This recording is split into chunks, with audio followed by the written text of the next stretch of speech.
રાધે રાધે મિત્રો, આજે આપણે ઠાકોરજીના એક ભક્ત બંધુ વિશેનો પ્રસંગ સાંભળીશું. તો પ્રસંગ કંઈક આ રીતે છે. વૃંદાવનમાં એક બંધુ નામનો છોકરો રહેતો હતો અને એક ગુરુજીના આશ્રમમાં રહીને એ ગૌ સેવા કરતો હતો, ગાયો ચરાવવાનું કામ કરતો હતો. ખરેખર તો એ છોકરાનું નામ બોંધુ નહોતું, કંઈક બીજું નામ હતું, પણ લોકો એને પ્રેમથી બોંધુ કહેતા હતા, કેમ કે એનો સ્વભાવ એટલો સરળ હતો, એટલો સીધો હતો. એને એવું કહી દીધું હોય કે સૂરજ આ બાજુથી ઉગે છે તો એ આપણને સવાલ ના કરે, એ માની લે હા ઉગ્યો હશે. એટલો બધો સીધો સ્વભાવ હતો એનો. અને બોંધુ જે આશ્રમમાં રહેતો હતો એ ગુરુજી રોજ સાંજે પ્રવચન કરતા હતા, સત્સંગ કરતા હતા. અને બોંધુ સૌથી છેલ્લે લાસ્ટમાં બેસીને એ સાંભળતું હતું. તો ગુરુજીએ શરૂ કર્યું કે ભાંડીર વનમાં ઠાકુરજી ગાયો ચરાવવા જતા હતા. હવે ભાંડીર વન સાંભળીને જ બોંધુના કાન સતર્ક થઈ ગયા કે ભાંડીર વનમાં તો હું ગાયો ચરાવવા જઉં છું, પણ મેં તો ક્યારેય ઠાકુરજીને જોયા નથી. તો બોંધુએ ગુરુજીને પૂછ્યું કે ગુરુજી, ઠાકુરજી કેવા દેખાય છે? તો ગુરુજીને પણ નવાઈ લાગી કે આજ તો બોંધુ સવાલ કરે છે, શું વાત છે? તો ગુરુજીએ કીધું કે હા બતાઈએ ઠાકુરજી કેવા લાગે છે. તો ગુરુજીએ કીધું કે ઠાકુરજી ના માથે મોરપીંછ હોય છે, કાનમાં કુંડળ પહેરે છે, લાંબી માળા પહેરે છે. માળા લાંબી એટલે આપણે આટલે સુધીની માળા પહેરતા હોય, છાતી સુધીની, પણ ઠાકુરજીની માળા પગ સુધીની હોય. અને પીળું પીતાંબર પહેર્યું હોય છે. આવું બધું વર્ણન ગુરુજીએ બોંધુને કીધું. બોંધુ બીજા દિવસે ગયો તો બોંધુ વિચારતો હતો કે ઠાકુરજી અત્યાર સુધી બધાને મળ્યા હશે, પણ મારામાં એટલી યોગ્યતા નથી કે મને ઠાકુરજી મળ્યા હોય. આજ તો જોઉં વનમાં, ભાંડીર વનમાં, કે ઠાકુરજી, ગુરુજીએ કીધું એવું કોઈ દેખાય તો એ ઠાકુરજી હશે એમ કરીને આજ તો જોઉં તો એ તો બધે જોવા લાગ્યો, ક્યાંય એવું કશું દેખાયું નહીં. તો કોઈના પગના નિશાન પડ્યા હોય તો બી એ જોવે, પણ કઈ એને દેખાયું નહીં. પગના નિશાન તો વાંકો વળી વળીને સૂંઘે બી ખરો કે અહીંથી સુગંધી આવતી હોય તો પણ ઠાકુરજી હશે, પણ એને તો એવું પણ કોઈ દેખાયું નહીં. હવે થાકીને નિરાશ થઈને એક ઝાડ નીચે બેસી ગયો. ત્યારે એને દૂરથી પહેલા તો ધૂળ ઉડતી દેખાઈ, પછી એમાંથી ગાયોનું ઝુંડ આવ્યું અને ગાયો એટલી બધી સરસ દેખાતી હતી. બધી ગાયના શિંગડા ઉપર સોના ચાંદીથી મઢેલા હતા. આવી ગાયો તો એને ક્યારે જોઈ જ નથી. તો એને એવું થઈ ગયું કે આવી ગાયો તો મેં ક્યારેય જોઈ જ નથી. પછી એને ગાયોના વચમાં પાછળથી ઠાકોરજીને આવતા જોયા અને ઠાકોરજીને દૂરથી એને જોયું, લાંબી માળા, પીળું પીતાંબર, માથે મોરપીંછ, કાનમાં કુંડળ, ઠાકુરજી જ છે. તો એને એમ થયું કે મારી તો એટલી બધી લાયકાત નથી કે ઠાકોરજી મને દર્શન કરવાનો લાવો આપે કે મારી પાસે આવે, પણ એટલે મારે પણ ત્યાં જવું નથી. હું અહીંયાથી જ દર્શન કરી લઉં. તો એ તો ત્યાંના ત્યાં એને નીચે નમીને પ્રણામ કરી લીધા અને જેવો દંડવત ત્યાંથી કરીને ઊભો થવા ગયો તો એમ એમ ઠાકોરજી એને નજીક આવતા દેખાયા અને પછી ઠાકોરજી એના બાજુમાં આવીને બેસી ગયા. તો એ તો ભગવાન સામે આવી ગયા તો ભાઈ ભલ ભલાના છક્કા છૂટી જાય. તો એ બી આમ એકદમ સ્તબ્ધ થઈ ગયો કે ઠાકોરજી મારા જોડે આવીને બેસી ગયા. અને ઠાકોરજી આવીને એને પૂછ્યું કે તારું નામ શું છે?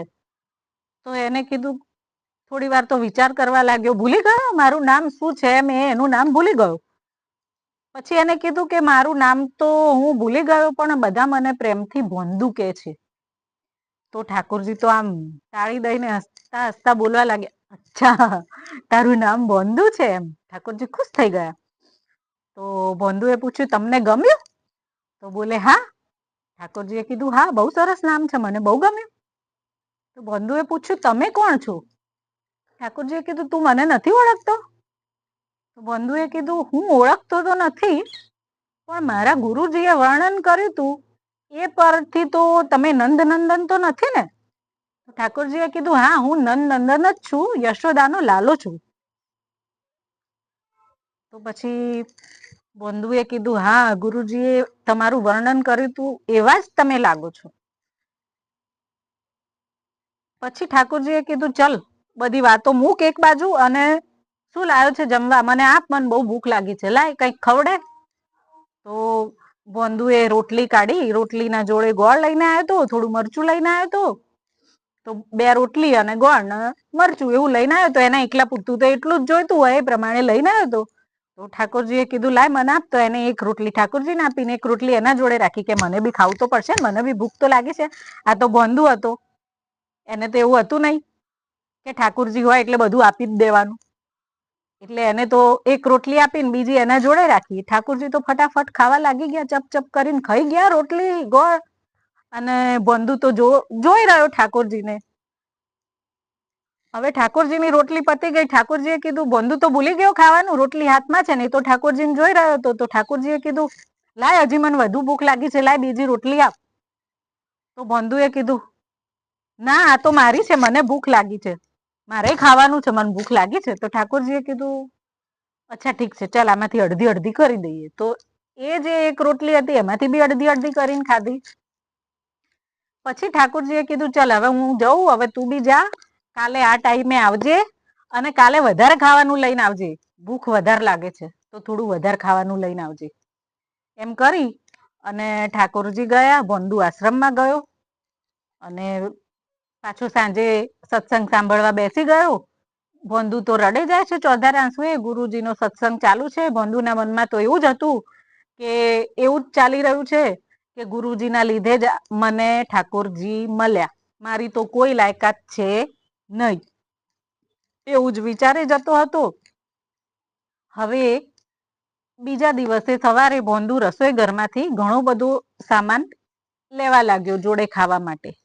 તો કોઈએ જઈને ગુરુજીને કીધું કે ગુરુજી, બંધુ તો ખાસો બધો સામાન લઈ જાય છે. ગુરુજી ગયા રસોઈ ઘરમાં બંધુ જોડે અને બંધુને કીધું બંધુ, કેમ આટલો બધો સામાન લઈ જાય છે? તારે ભંડારો કરવાનો છે?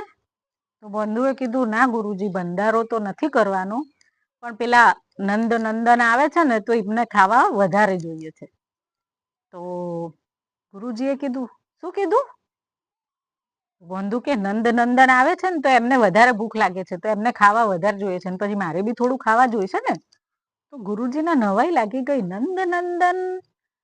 તો ગુરુજીએ ફરી પૂછ્યું ઠાકોરજી આવે છે? તો બંધુ બોલે હા, કાલે બી આયા તા, મારી રોટલી એ ખાઈ ગયા, હું તો ભૂખ્યો રહ્યો.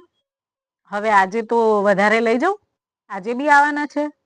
તો ઠાકોરજીને થયું કે બીજા કોઈ હોય તો ખોટું બોલતા હોય, પણ બંધુ એટલો બધો ચાલાક તો છે નહીં કે આટલું બધું વિચારીને બોલી શકે. તો બી એમને પૂછ્યું કે કેવા લાગતા હતા નંદ નંદન?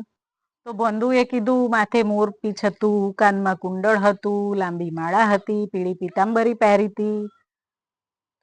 ગુરુજીને એમ થયું કે આવું બધું વર્ણન તો કોઈ બી કરી શકે, પણ એને પૂછીએ કે એમના પગનું વર્ણન અગર એ સરસ કરશે તો આપણે સમજી લઈશું કે ઠાકોરજી હતા.